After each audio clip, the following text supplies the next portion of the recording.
apenas os 3 primeiros versículos. Diz assim a palavra do Senhor.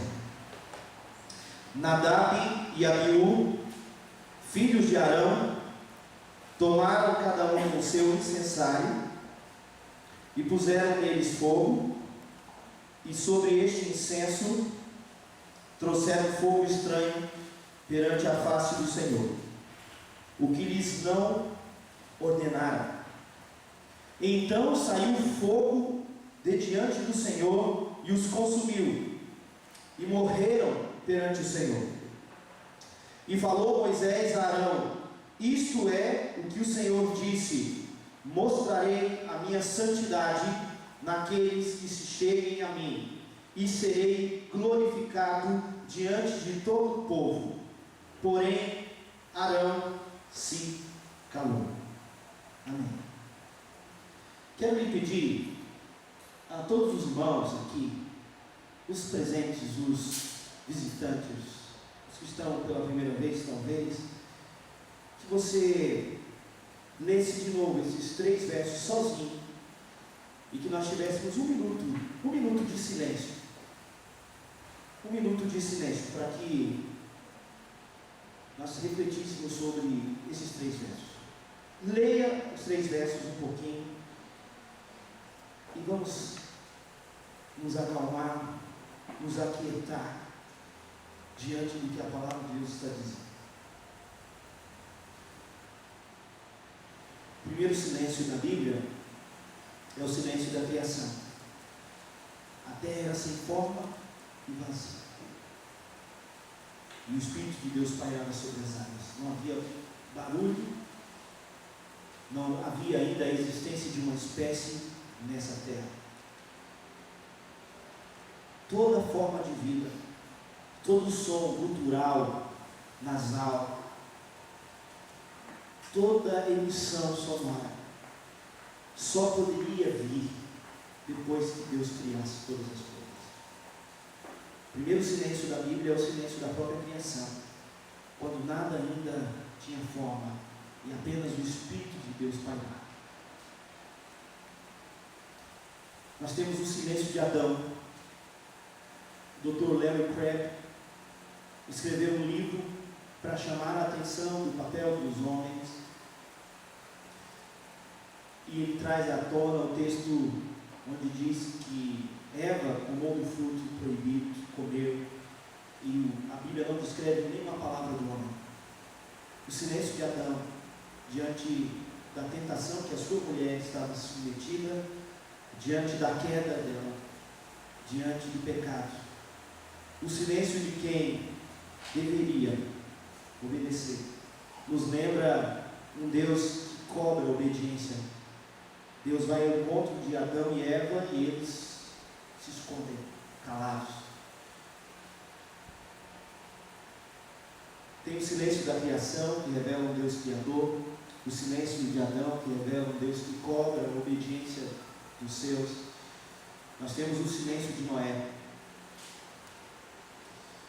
diante da multidão que clamava para que ele abrisse as portas da arca,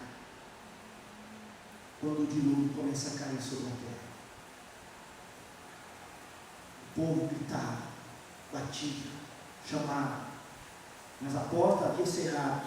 Noé não podia dizer mais nada. Ele ficou 120 anos falando sobre o juízo de Deus, 120 anos anunciando a palavra de salvação. Quem entrar vai ser salvo.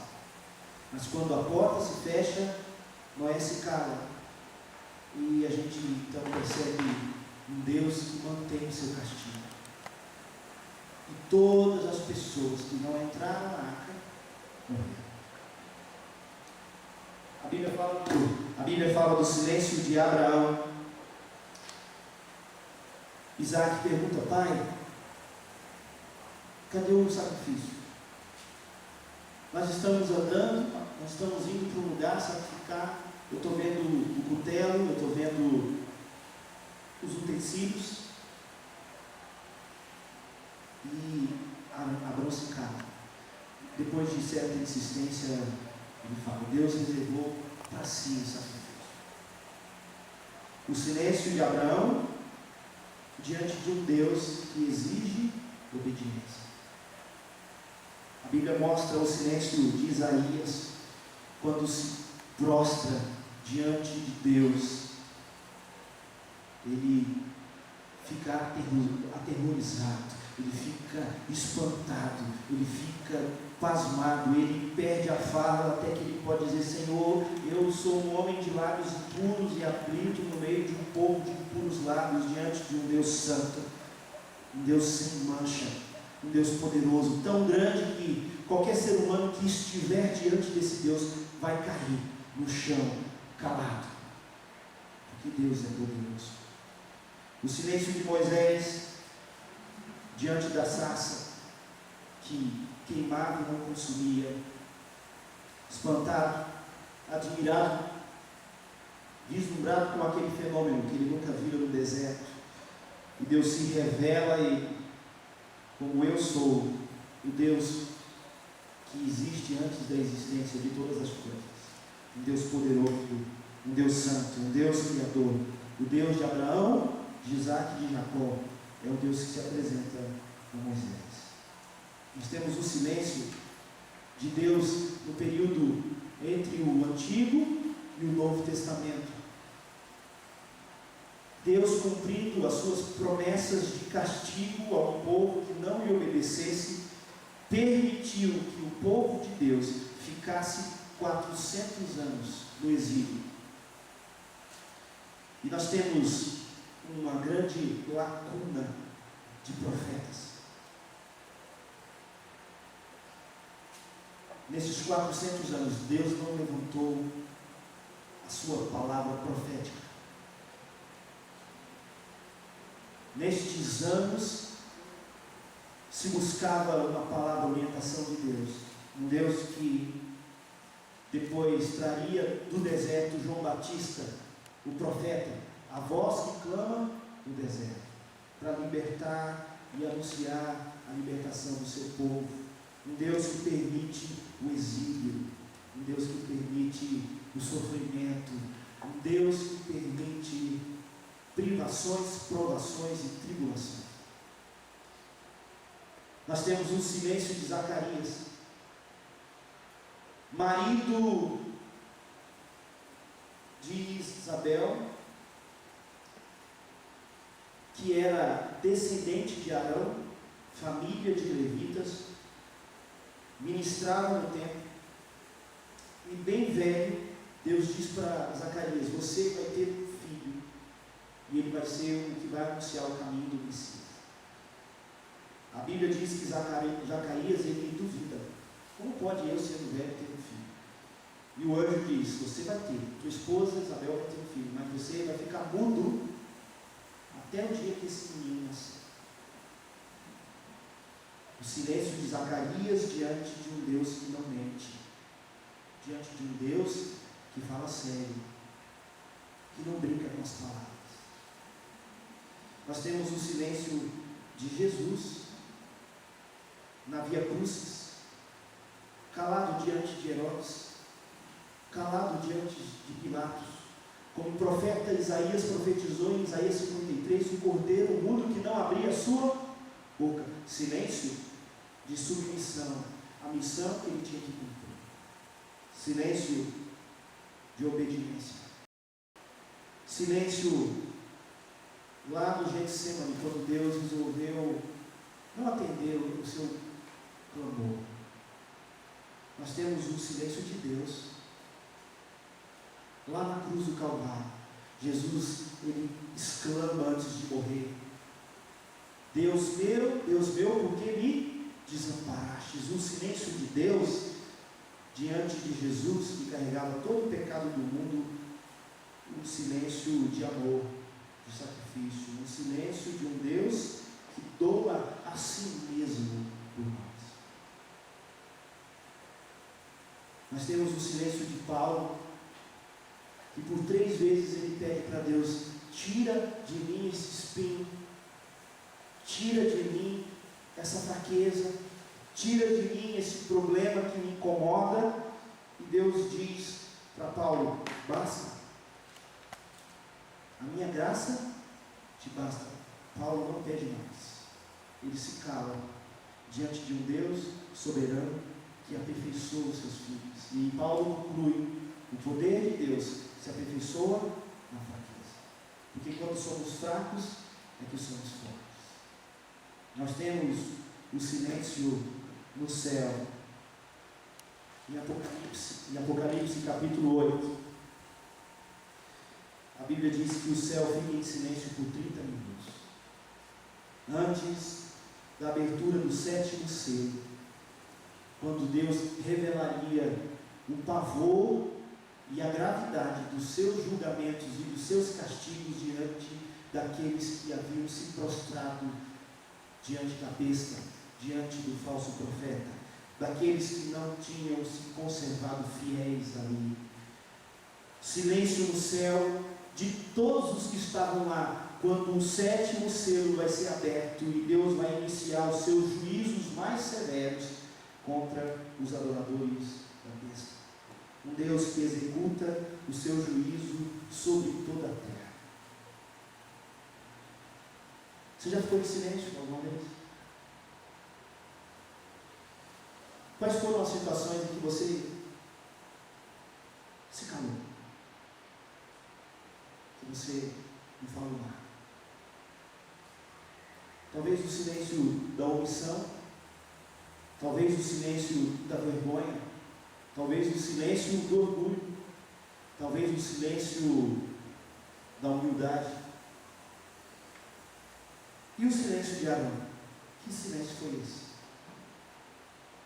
A Bíblia diz aqui em Levíticos capítulo 10, versículo 3, que Arão se calou. Arão significa aquele que traz luz. Era irmão de Moisés, bisneto de Levi, uma das tribos de Israel. O primeiro sumo sacerdote consagrado ao ministério sacerdotal. Escolhido por Deus, lá na sarça ardente, quando Moisés disse que não poderia falar, Deus diz: Arão será a tua boca. Usado por Deus para falar com o faraó. Arão, usado por Deus nos grandes sinais, os 10 grandes sinais, nas 10 pragas do Egito. Arão estava lá, falando em nome de Deus, substituindo a palavra de Moisés. Arão que viu Deus libertar o povo de Israel, abriu o mar vermelho, a nuvem de fogo, a nuvem de sombra, o maná, as codornizes, a água da pedra. Mas ele se calou. Vamos entender um pouquinho o contexto disso. Voltem para o capítulo 8, por gentileza. No capítulo 8, Deus consagra Arão e os seus 4 filhos, Nadab, Abiú, Eleazar e Itamar, ao ministério sacerdotal. Eles foram escolhidos por Deus para representar o povo com o seu pecado, para oficiar os sacrifícios do Antigo Testamento. Observem o que Deus faz aqui para que esses homens fossem consagrados a esse ofício de levarem os pecados do povo diante de Deus e de buscarem o perdão desses pecados diante de Deus. Primeiro, Moisés chama todo o povo, coloca de frente da tenda da congregação, à porta da tenda da congregação. Moisés chama todo esse povo e então coloca Arão e os seus 4 filhos em frente a todo esse povo e os lava com água. Dá um banho neles, na frente de todos, os lava. Depois, Moisés veste Arão com uma túnica, coloca um cinto de esmeralda e uma estola sacerdotal. No peito de Arão, Deus coloca no seu peitoral 2 pedras preciosas naquela época, Urim e Tumim. A ideia que se tem é que essas pedras serviam para orientar os sacerdotes na resolução da vontade de Deus.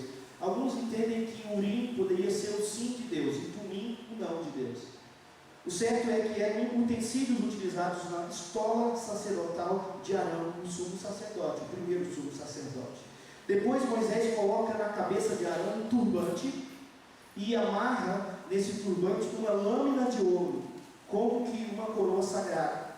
Depois, olha o que acontece. Depois dos 4 terem sido lavados, de Arão ter vestido essa roupa toda, essa parafernália toda bonita, chamativa, limpa, preciosa, Moisés unge Arão com óleo diante de todo o povo.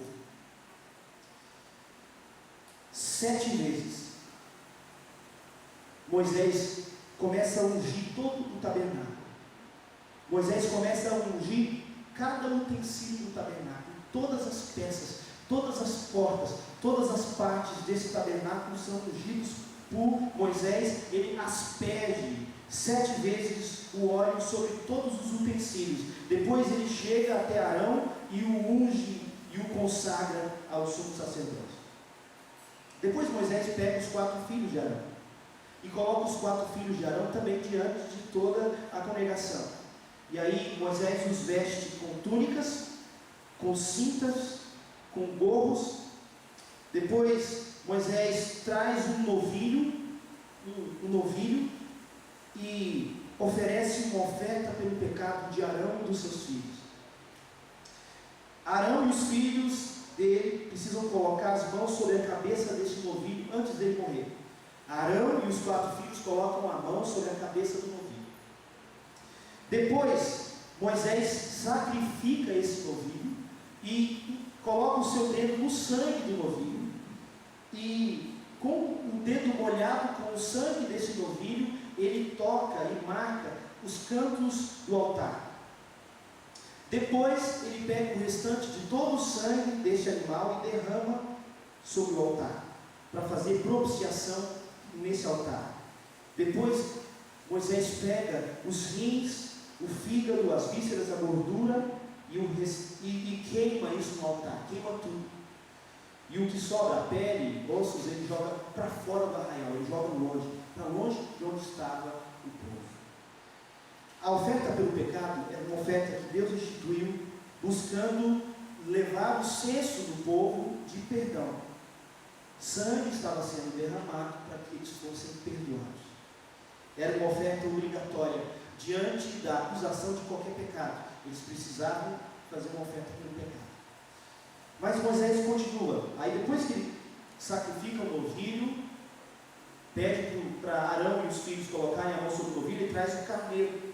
E ele faz então um outro tipo de sacrifício. Não é mais a oferta pelo pecado, é o holocausto. Arão e os seus filhos põem a mão sobre a cabeça do carneiro. Depois Moisés mata o carneiro, pega o sangue e com a ponta do dedo pinga o sangue desse carneiro na orelha direita de Arão, no polegar da sua mão direita e no polegar do seu pé direito. Na orelha, no polegar da mão direita, no polegar do pé direito.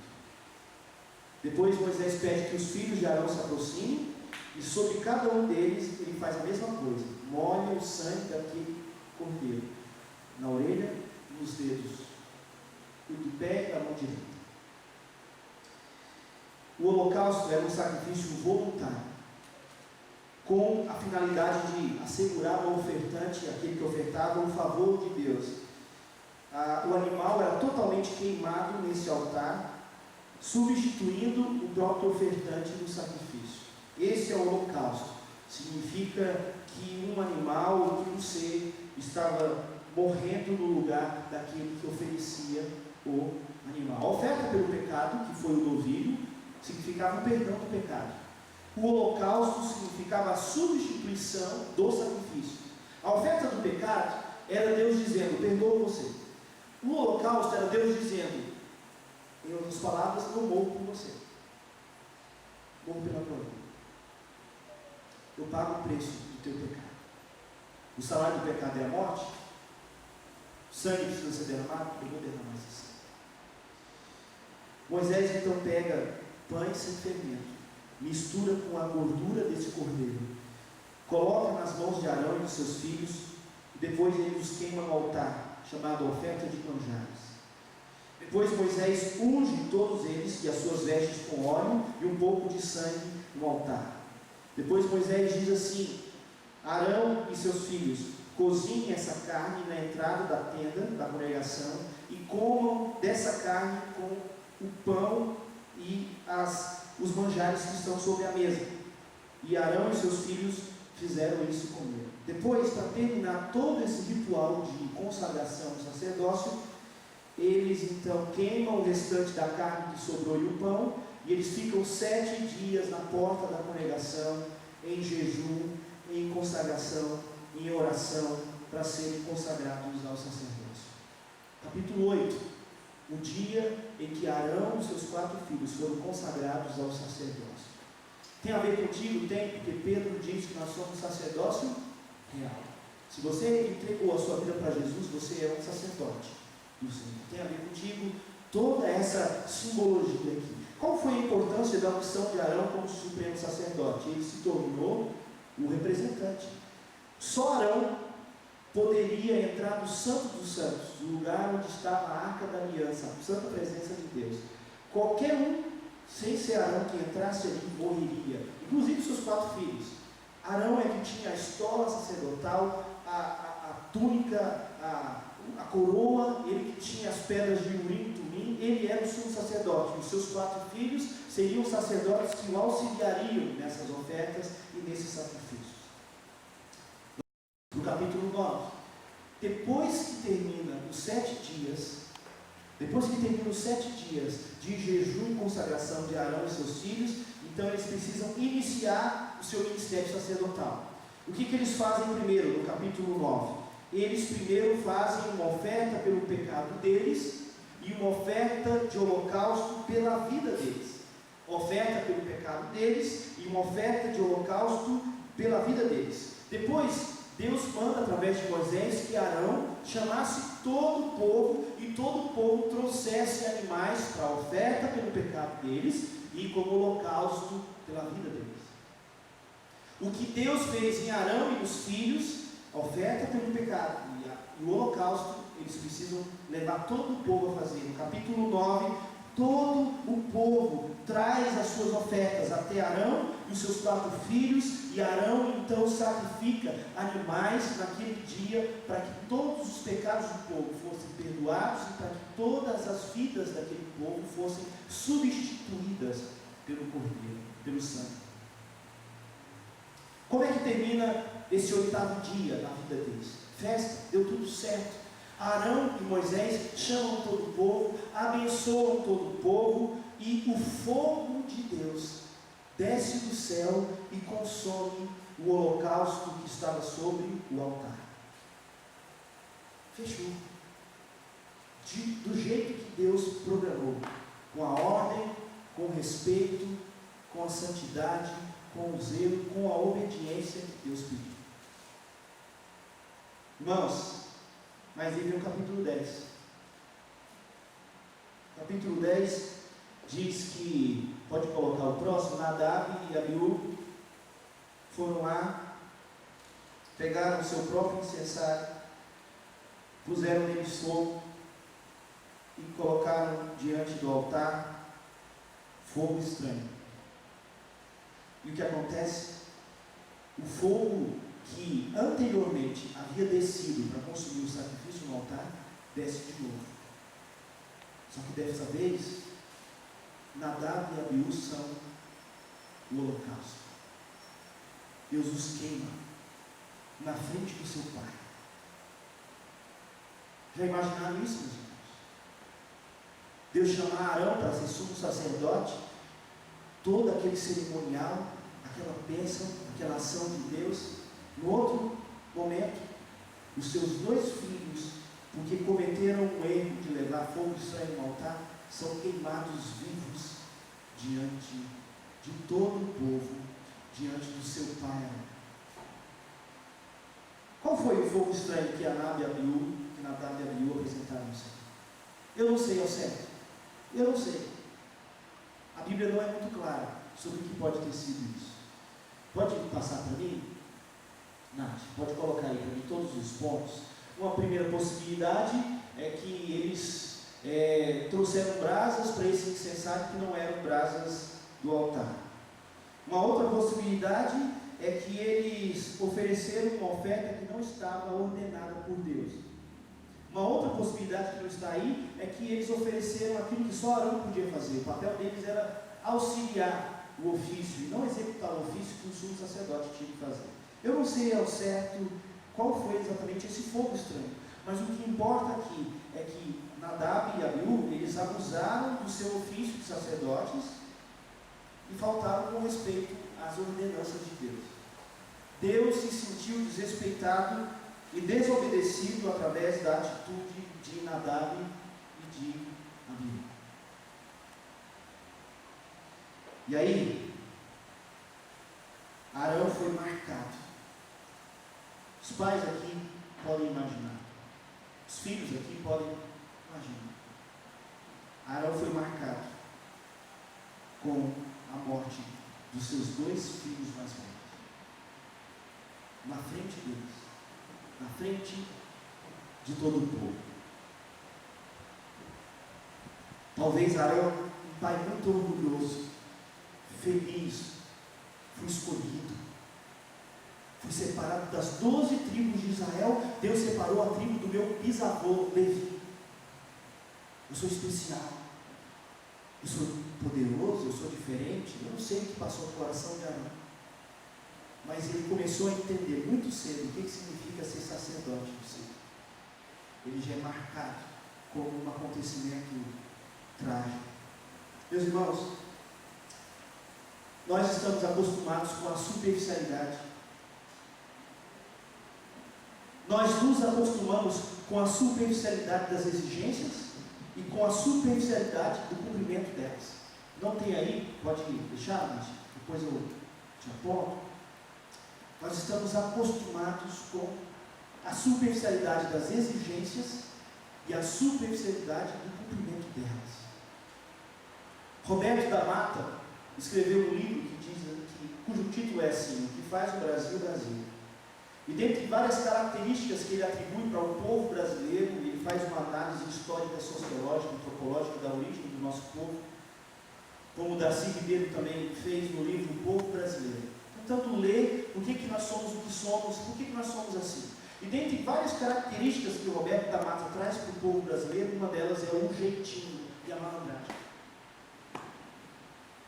Nós acostumamos desde a época que nós éramos colônia a darmos um jeitinho de malandro para que as coisas não sejam tão rígidas assim.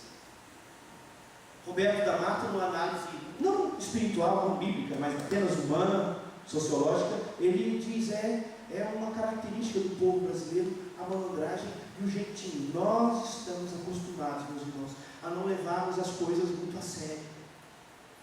O banditismo no Brasil, o número de homicídios, o número de criminalidade, o percentual de crimes financeiros, de sonegação de impostos, de corrupção, que faz parte da cultura política brasileira. A corrupção não é um problema desse governo, do governo passado. A corrupção vem desde Dom Pedro I. Vem desde da família imperial portuguesa no Brasil, que a corrupção reina no nosso sistema. Nós estamos acostumados em não levar muito a sério as coisas. A gente vai levando, a gente paga se der, se não der, não paga, a gente sonega, a gente mente, a gente conta meias verdades, a gente cumpre até um certo ponto, a gente fala que vai fazer e não faz. Nós estamos acostumados a dizer, depois eu passo lá na tua casa, mas não vai passar. Nós estamos acostumados a dizer que chegamos às 5 e a gente chega às 6. Nós estamos acostumados a não levar muito a sério as coisas na vida. Então, quando a gente lê coisas como essa aqui de Levíticos, isso nos assusta, quando a gente vê coisas sérias acontecendo. Nós não estamos acostumados com isso. Nos Estados Unidos, até, eu já assisti a alguns programas de prisões de crianças. Aí mostra a história dessas crianças presas. Existem até extremos, como na China e outros lugares, onde há até execução de menores, dependendo do crime. O Brasil não é assim. Aliás, o ser humano não tem levado a sério. Nós precisamos entender o privilégio e o preço de servir o Senhor.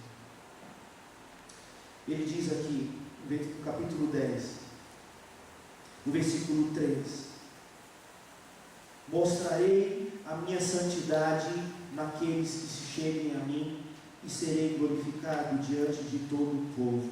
Eu vou mostrar a minha santidade, a minha glória, para aqueles que se chegam para perto de mim. Quer chegar para perto de Deus?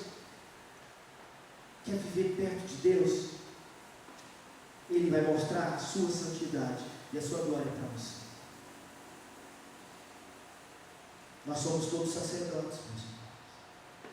1 Pedro 2, 9 e 10, Pedro diz: vós sois raça eleita, sacerdócio real, nação santa, povo de propriedade exclusiva de Deus. E para o apóstolo Pedro estar falando isso, foi necessário uma obra imensa de Deus na sua vida e no seu ministério, porque Pedro era um judeu que não acreditava que havia salvação para gente que não era de Israel. E Deus então lhe mostra que qualquer ser humano sobre a face da terra que se entregar a Jesus se torna um sacerdote do Senhor. Você já ficou calado alguma vez na tua vida?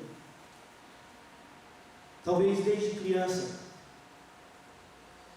você, talvez pela educação, o papai falou para fazer, você não fez. Faz, não fez.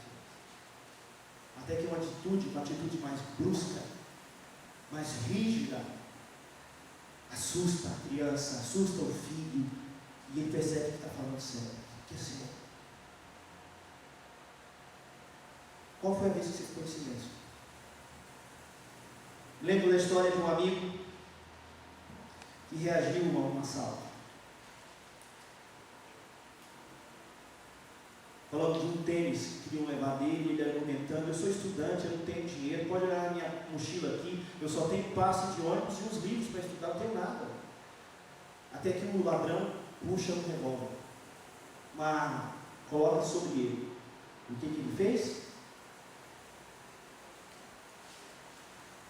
Eu não posso competir com isso. Esse ladrão está brincando. É questão de vida ou morte. Você já ficou calado alguma vez? Você já passou por algum desses silêncios que a Bíblia mostra? Deus quer calar a nossa boca. Deus quer tirar toda a argumentação dos nossos lábios.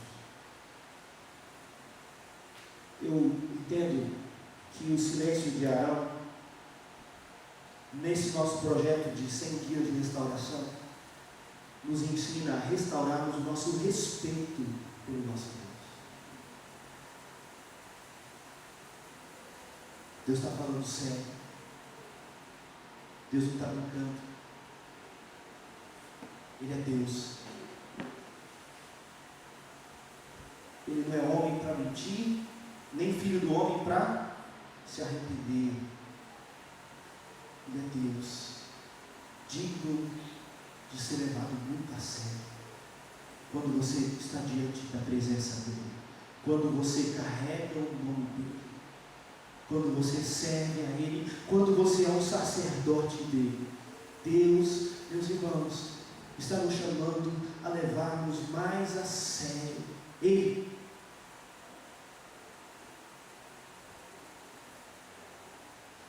O povo na época de Noé não levou a sério, morreu. Deus está nos chamando com esse silêncio de Arão a não brincarmos com a nossa alma, a não brincarmos com a nossa vida espiritual, a não brincarmos com o pecado, porque o nosso Deus mata, castiga e tira a vida quando Ele assim determinar. Ele está falando sério com Deus. Ele é Deus. Não é um gênio da lâmpada mágica. Não é um benfeitor que vai fazer tudo o que o seu coração pedir. Ele não é um papaizinho, bonzinho, que fica fazendo vista grossa para tudo que você o afronta com o seu pecado. com a sua carnalidade, com a sua prostituição, com a sua lascívia. Ele é Deus e Ele exige o respeito que Ele merece. Nós nem respiraríamos se não fosse por Deus. Arão não podia reclamar. O silêncio de Arão é o silêncio de quem se cala diante de Deus, porque Arão não pode reclamar, porque Deus lhe tirou 2 filhos, porque não teria os outros 2 se Deus não lhe desse. Os 4 que ele tinha foi Deus que deu. Deus podia tirar quando quisesse. Ele é Deus, meus irmãos. E nós precisamos levar mais a sério o nosso Deus.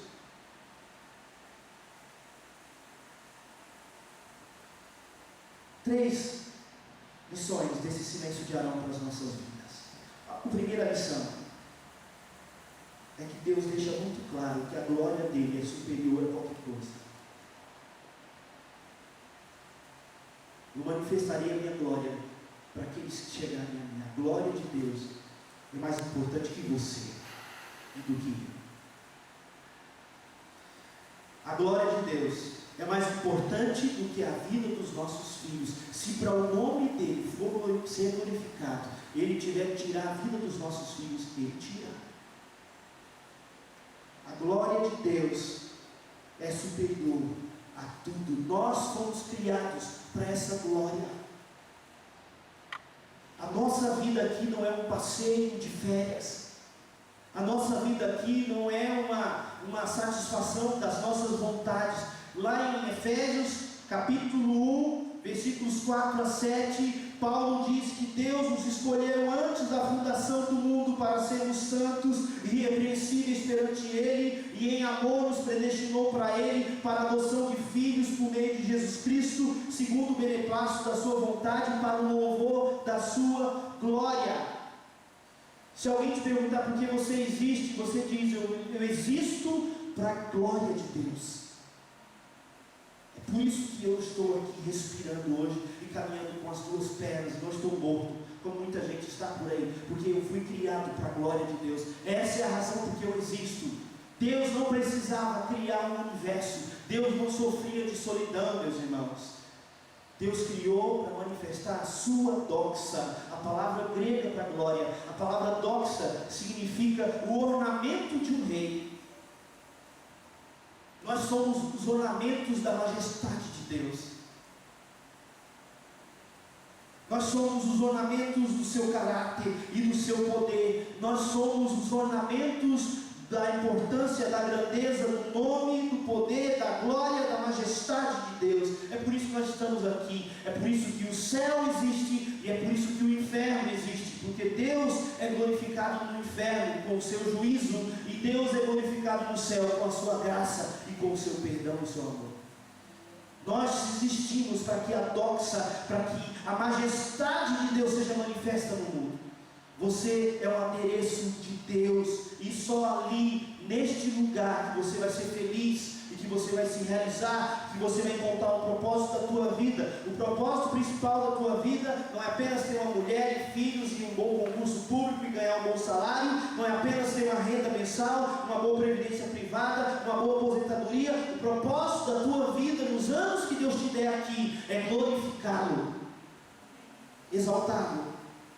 Ele é Deus Yahvé, um nome que nem era pronunciado naquela época. Nós precisamos aprender com o povo de Israel e os castigos que esse povo recebe de Deus, a respeitar mais a Deus. Deus entrega em Êxodo capítulo 20 os 10 mandamentos: não falarás com o nome em vão, não façam outras imagens de escultura, só o teu Deus adorarás, só a Ele darás culto. Deus não pode ser pronunciado sem respeito. Paulo diz em 1 Coríntios capítulo 10: portanto, quer comais, quer bebais, ou façais qualquer outra coisa, fazei tudo para a glória de Deus. Quando os discípulos de João Batista chegam para ele e perguntam: João, alguns dos seus discípulos estão seguindo Jesus.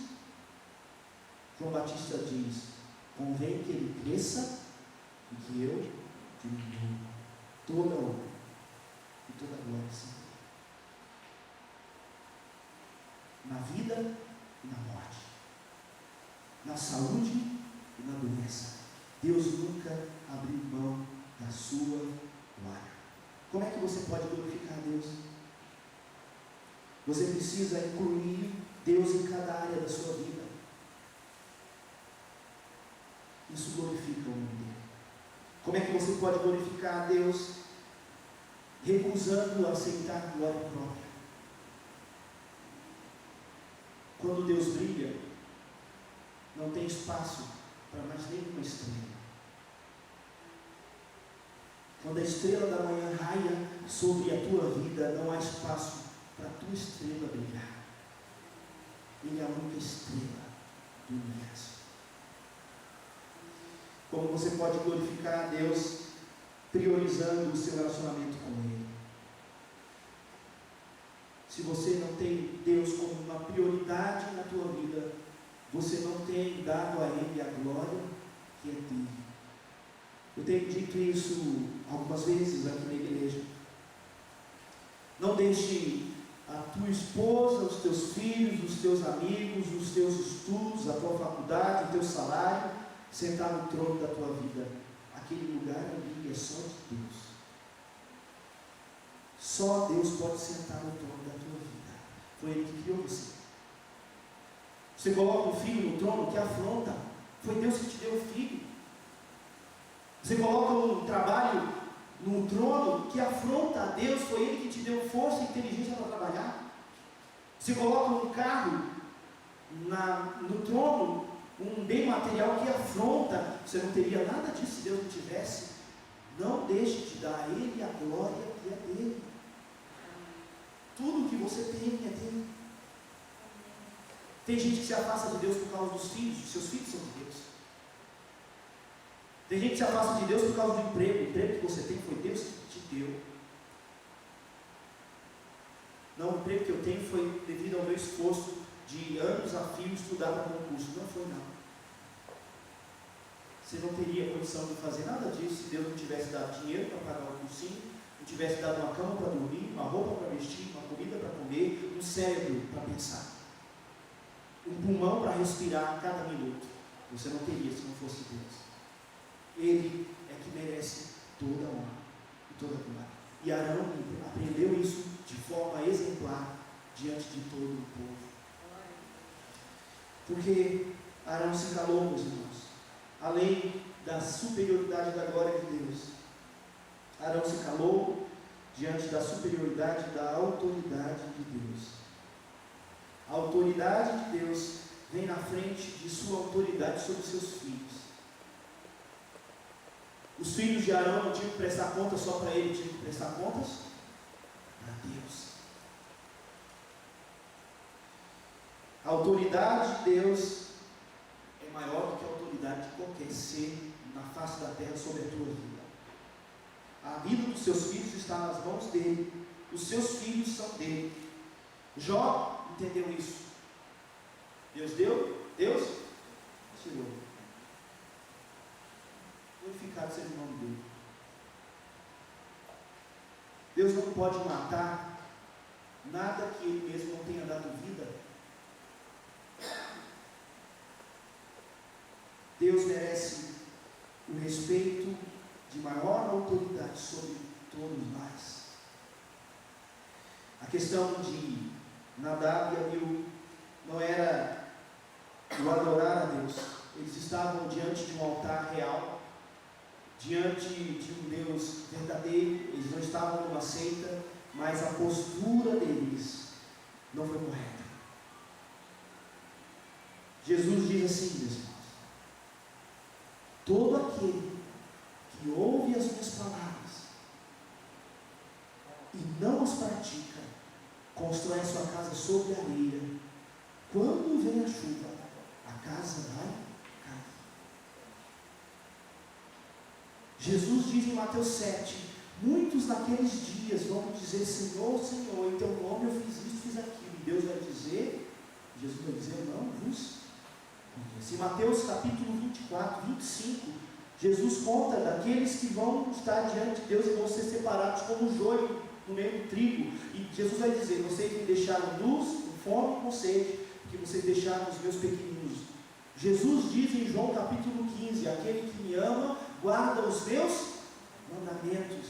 Não adianta, meus irmãos, nós temos um discurso de crente, um palavreado, sabe? Não adianta, nós precisamos obedecer. Deus quer a tua obediência. Estou cansado dos seus sacrifícios, das suas ofertas. Deus diz para o profeta Amós: eu estou cansado das melodias das suas liras. Eu quero obediência, eu quero respeito à autoridade que eu tenho sobre a tua vida. Eu que te criei, foi eu que te coloquei aqui, foi eu que te dei o que você tem. Obedeça. Jesus não quer discurso. Deus conhece a tua vida. Sabe quando você sabe que não está vivendo em obediência à autoridade de Deus, mas você se encontra com um crente, você sabe palavrear, você fala, você ora com ele, você conversa, fala de Bíblia, fala da igreja, fala até do seu pastor talvez. Ah, tem um pastor, mas você sabe que precisa acertar contas com Deus, porque você não tem se submetido à autoridade dele. Irmãos, meus amigos, vocês podem ter um professor, um pai, um chefe, um escritor que você respeita, um filósofo que te leva a pensar coisas e te levantar questões, mas não coloque ninguém no lugar de Deus na tua vida. Não se esqueça que, além de pai, professor, ídolo, humano, além de gente que você é fã, não se esqueça que você tem um Deus. Se submeta a Ele. Buscar enquanto se pode achar, invocar enquanto está perto. Jesus diz às igrejas do Apocalipse: se não se arrependerem, eu venho contra vocês. Essas 2 semanas de leitura da Bíblia, como é que foram? Como é que estão sendo? Quando você lê todo o sistema do jeito que Deus trata o seu povo no Antigo Testamento, como é que está sendo isso? Tem hora que você fica com raiva do povo, né? Tem hora que você fica com raiva da incredulidade do povo. Um dia Deus mata 1000 por desobediência, no outro dia já estão reclamando de novo. Você tem hora que tem vontade de pegar o povo de Israel e esganar. Tem hora que você fica assim calado, igual um texto como esse, ou outros. Quando Deus, por exemplo, usa o seu próprio povo para matar crianças e animais, e cidades que precisavam ser destruídas pelo juízo de Deus. Tem textos que te calmam. Você não sabe o que pensar. Você não sabe como explicar Deus. Você quer explicar Deus para os outros, para si mesmo. Você lê um texto onde Deus usa o seu povo para matar a criança, e você quer explicar aquilo, você se cala diante das dúvidas. Mas eu posso dizer para os irmãos sabem disso, porque se forem no cemitério vão ver aquele caixãozinho lá. Deus ainda permite a morte de crianças hoje. É o mesmo Deus. Deus leva crianças por livramento ainda hoje. Deus arranca crianças de meios para as proteger ainda hoje. Crianças ainda morrem pelas mãos de Deus hoje, meus irmãos. Nós precisamos nos submeter à autoridade do nosso Deus. Ele é Deus. Ele é Deus. Ele é Deus. Por último, Arão se cala diante da superioridade da missão de Deus. Acompanhe comigo Levíticos capítulo 10, versos 6 e 7.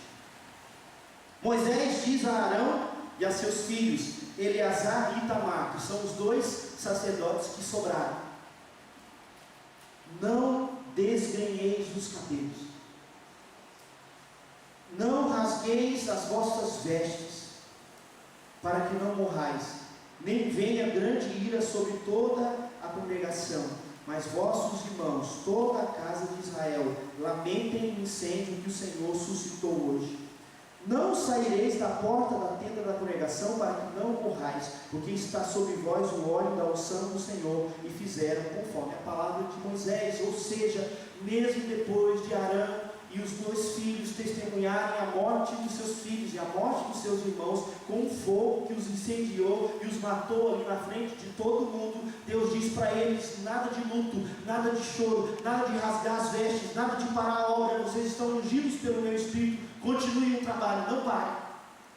Olha o que Deus fala, meus irmãos, que coisa. Fiquem lá, é lá que vocês vão continuar.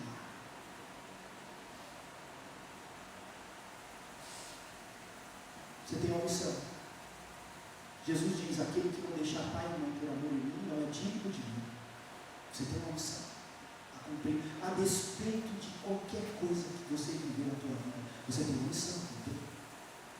Você é sacerdote. Você tem uma função a exercer nesse mundo. Os 2 filhos de Arão morreram, mas Deus queria usar Arão para salvar muitos outros filhos durante o seu tempo de sacerdócio. Nós não estamos entrando aqui em questão de inferno. Nós não podemos afirmar que Abiú e Nadab foram para o inferno. Nós podemos afirmar que Deus os matou para ensinar o povo. E Deus diz para Arão e para os outros 2 filhos: continuem na porta da congregação, não saiam dali e façam o trabalho que eu chamei vocês para fazer. Eu não estou brincando, a minha missão é superior, a minha glória é superior, a minha autoridade é superior a tudo. Se submetam, baixem suas cabeças e façam o que eu chamei vocês para fazer. E aí Deus define a missão deles, versículos 8 a 12, olhem aí. Falou também o Senhor a Arão, dizendo: vinho ou bebida forte, você e seus 2 filhos não bebam, quando vocês entrarem na tenda da congregação, para que não morram. Olha o que Deus diz: se vocês saírem, vocês vão morrer. Se vocês beberem bebida forte, vocês vão morrer. Estatuto perpétuo será isso entre as vossas gerações. E olha aí, vem a missão deles: para que vocês façam diferença entre o santo e o profano. Para que vocês façam diferença entre o santo e o profano, entre o imundo e o limpo, e para ensinardes aos filhos de Israel todos os estatutos que o Senhor lhes tem falado por intermédio de Moisés. Quero repetir o que Deus está dizendo em Levíticos capítulo 10, do versículo 9 em diante: para fazer diferença entre o santo e o profano. Versículo 10: entre o imundo e o limpo, e para ensinares aos filhos de Israel todos os estatutos. Vocês têm uma missão. Vocês têm que ensinar esse povo o que é santo, o que é de Deus, o que é profano. Vocês precisam ensinar esse povo a obedecer, a respeitar e a se prostrar diante de mim. Eu sou Deus e não estou brincando.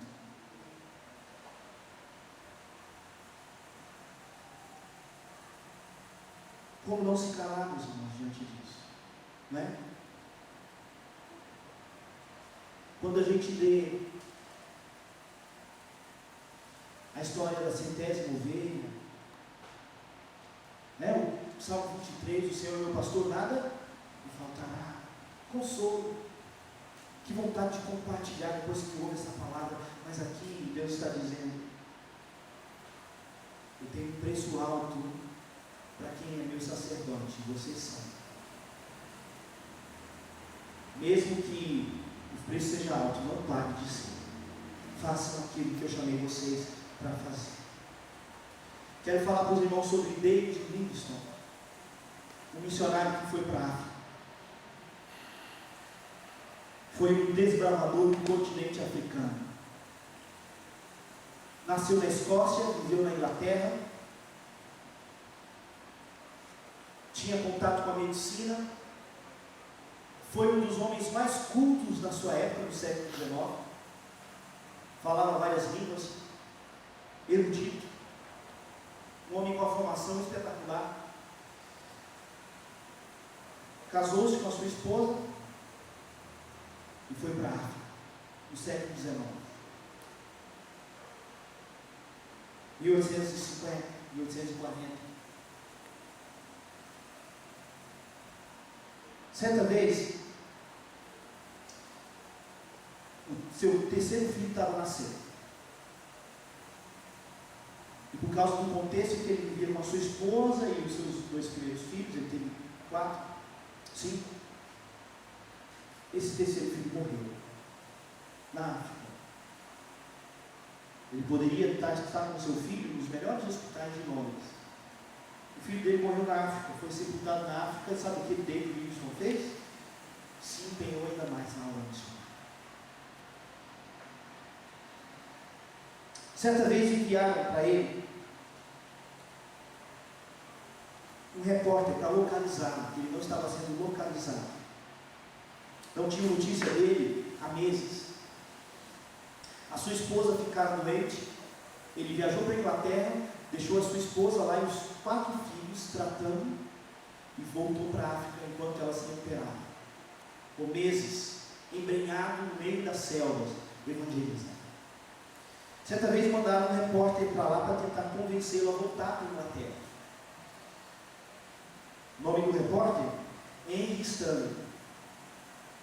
Não só ele não conseguiu convencer o Henry Stanley do jornal New York Herald, como Henry Stanley ficou tão influenciado por David Livingstone que se tornou um missionário também. Deixou de ser jornalista lá em Londres e se tornou um grande missionário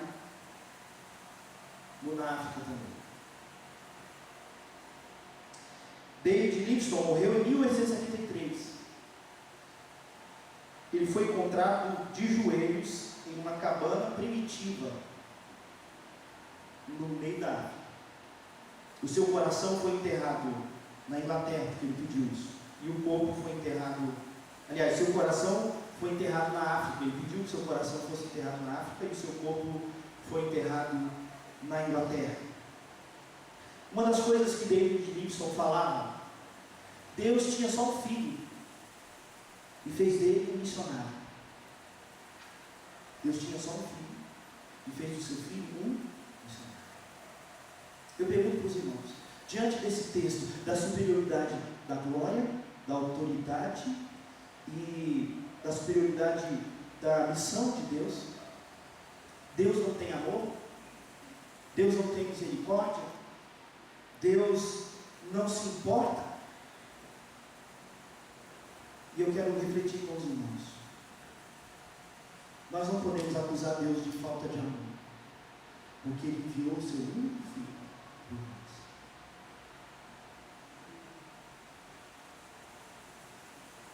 Arão tinha 4, perdeu 2. Deus tinha quantos? E Ele entregou 1. Tudo o que Ele tinha de mais valioso, Ele deu por nós. Nós não podemos acusar um Deus de falta de amor, que vai carregar por toda a eternidade a nossa carne, marcada, cicatrizada pelos cravos na cruz. O único corpo com cicatriz no céu será o de Jesus. Nós não podemos acusar um Deus por falta de amor, quando Ele é constantemente tolerante com o povo. Ele matou 1000, mas Ele deixou 10.000. Ele matou 2, mas Ele deixou toda a congregação viva naquele dia. Ele permitiu a morte de 5, mas Ele preservou a de 30.000. Ele é perseverante na sua misericórdia, e a palavra de Deus nos diz que a misericórdia de Deus são a causa de nós sermos consumidos. Nós não podemos acusar a um Deus que deu o seu próprio Filho para morrer por nós de falta de amor, porque Ele nos amou com tudo que Ele tinha.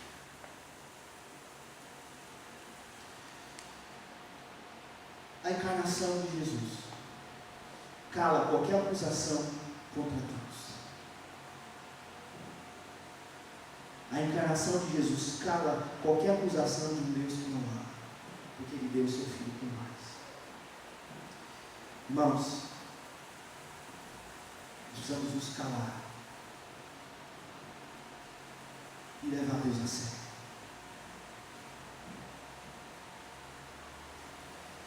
Levar a glória dele a sério. Levar a autoridade dele a sério. Levar a missão dele para nós a sério.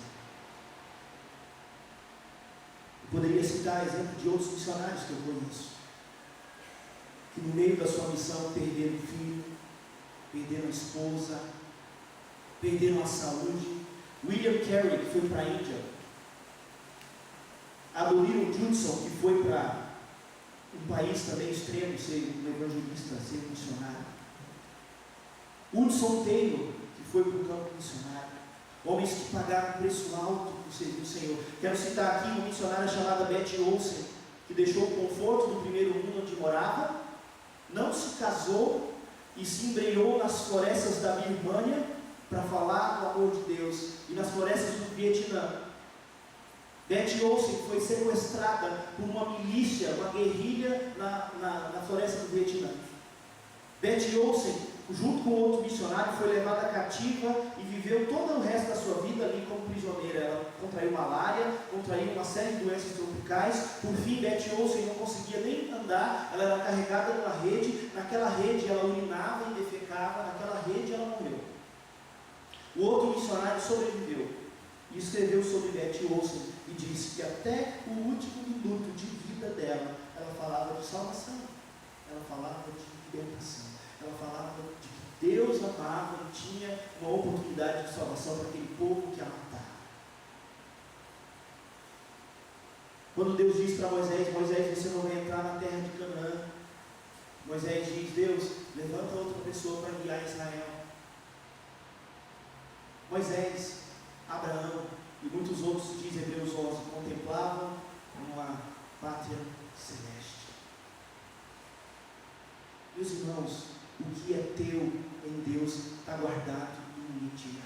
Nem olhos viram, nem ouvidos ouviram, nem jamais penetrou em coração humano que Deus tem preparado para aqueles que buscam, que o amam. O que é teu está guardado, o teu tesouro está guardado. Doe-se, obedeça, se submeta, se entregue, se sacrifique, porque a obra de Deus precisa ser feita. Jesus nos diz: é melhor entrar no reino dos céus com uma mão do que com as duas e ir para o inferno. Deixa Deus tratar você e leve Deus a sério. Leve Deus a sério na tua vida, enquanto Ele te dá tempo, enquanto Ele tem paciência com a tua vida. Você não é nada. Você não é nada sem Deus. Leve Deus a sério enquanto é tempo.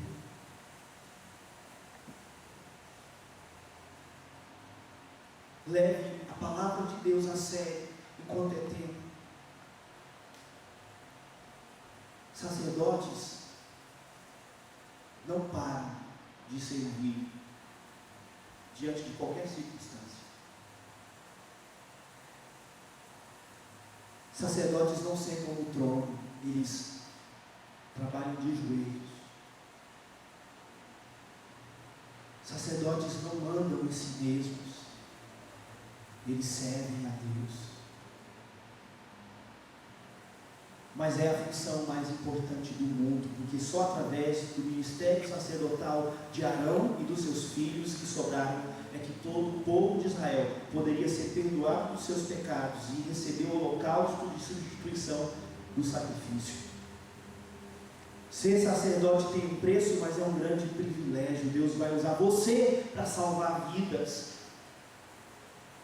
para resgatar pessoas que estão perdidas nos seus pecados, para que a condenação de muitos seja substituída pela salvação através do sangue de Jesus.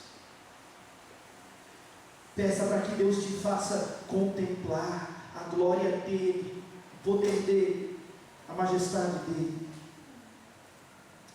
Peça para que Deus te faça contemplar a autoridade dEle, a missão que Ele tem para a tua vida.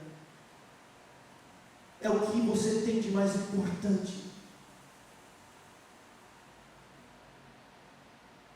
Foi para isso que Ele te deixou respirando até agora, porque Ele tem um propósito para a tua vida.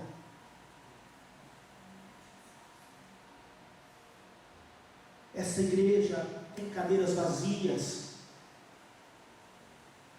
Tem gente nessa cidade precisando de sacerdotes. Tem gente nessa cidade precisando de levitas que os levem até Deus. Tem gente na tua família precisando das tuas mãos consagradas, das tuas vestes de santidade. Tem gente na nossa vida, no nosso mundo, na nossa cidade, que precisa do nosso ofício sacerdotal. É hora de levar Deus a sério, é hora de se calar diante de Deus e dizer: Deus, faz em mim, faz através de mim a tua obra. Eu vou.